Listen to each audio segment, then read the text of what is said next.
Hello, hello, hello. Welcome back to the Quaker Sports Recap. It has been a couple of weeks due to weather, cancellations, midterms, and supply chain disruptions, so I am happy to be back. Last week, I saw boys JV basketball win it big on the road in Lancaster and watched the varsity team play in a nail-biter, which I'll tell you about next. Let's get right to it! On Thursday, Orchard Park boys basketball squared off against Lancaster. The team handed our Quakers their first loss of the season in a 2-point game back on January 11th. Fans at the mostly full Lancaster gym expected a tight, hard-fought game, and the two teams did not disappoint. Orchard Park held a 2-point lead after the first quarter, but Lancaster went into the halftime room leading by a point. Orchard Park regained a 2-point lead heading into the fourth, which Lancaster quickly erased and took a lead for themselves. After that, it was a back-and-forth meet until Orchard Park was able to seize a 2-point lead near the end. Foul time allowed Orchard Park to capitalize and extend their margin of victory to 4, 67-63. I caught up with Coach Frankowski after the game to ask what this game meant to him and the team. Congratulations on the win today. And first off, you guys lost to Lancaster 3 weeks ago on January 11th at home, 58-60. How does it feel to go on the road and win 67-63 against them? Anytime you can come into your rival's place and come out with a win, that's awesome. You know, credit to the boys for hanging in there. That was a tough basketball game. They're a tremendous team. They have an awesome player. And, you know, and our division is fantastic. It's, you know, every single team is a top 10 team or arguable top 10 team. So every single night we sign up for one of the best teams in Western New York. And so it's going to be a wild ride, you know, the whole rest of the season. But credit to the boys for hanging in there. Chris McDonald, Zachary, Noaldi are just a few to name of great performances today. What do they bring to the team, especially Chris McDonald and Zach? Yeah, I mean, our guys, we play team basketball. That's what we say all the time. We don't try to put it on anybody to score 30. Our goal is 3 guys in double figures. We say when we got 3 guys in double figures, we got more likely than less likely we're going to win the basketball game. And so it takes the pressure off kids to feel like they don't got to do everything themselves. And they were, you know, today I thought it was a team win. I don't think there was anybody that didn't stand out. I think everybody did their 1/5 on the court every time they were there, and that's awesome. Credit to them.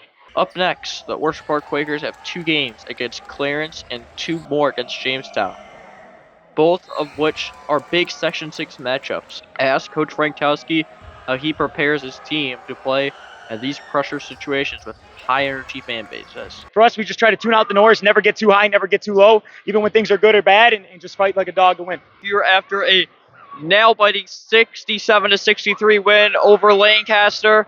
Orchard Parks really showed it up today.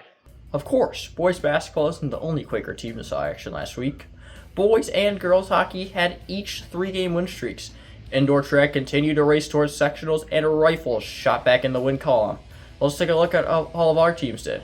Boys bowling followed up on their 6-1 victory over Westseneca West to finish 4th of 32 teams at the Quaker Invitational. Girls varsity bowling also finished 11th place in the same tournament. Girls hockey managed to get 3 victories in 4 games in 4 days to solidify their number 4 seed in the Section 6 tournament. One of those victories was a 4-3 win over the number 1 seed in Niagara County on Monday. Boys hockey notched 3 victories of their own to continue to dominate ECIC 1.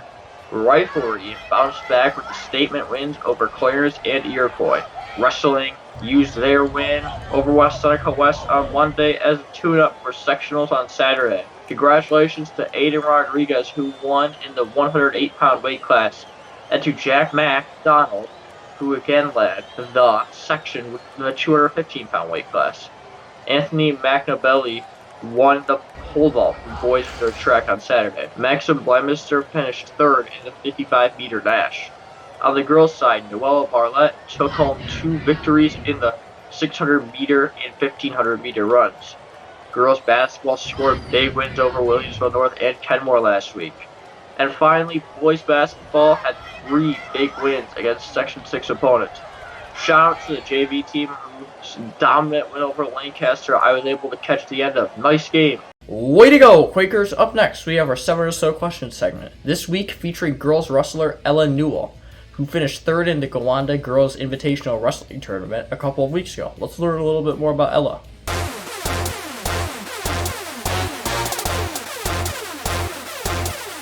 What is your favorite wrestling memory? My favorite wrestling memory was watching my best friend Marissa go to States, and I went with her to support her. That's a good one. What's your favorite pizza topping? Probably just cheese and pepperoni. I'm pretty basic. If you were deserted on a stranded island, what is one book you'd have with you? A book I would have with me would probably be anything by Colleen Hoover. I love her books. What do you do to get hyped up before a game?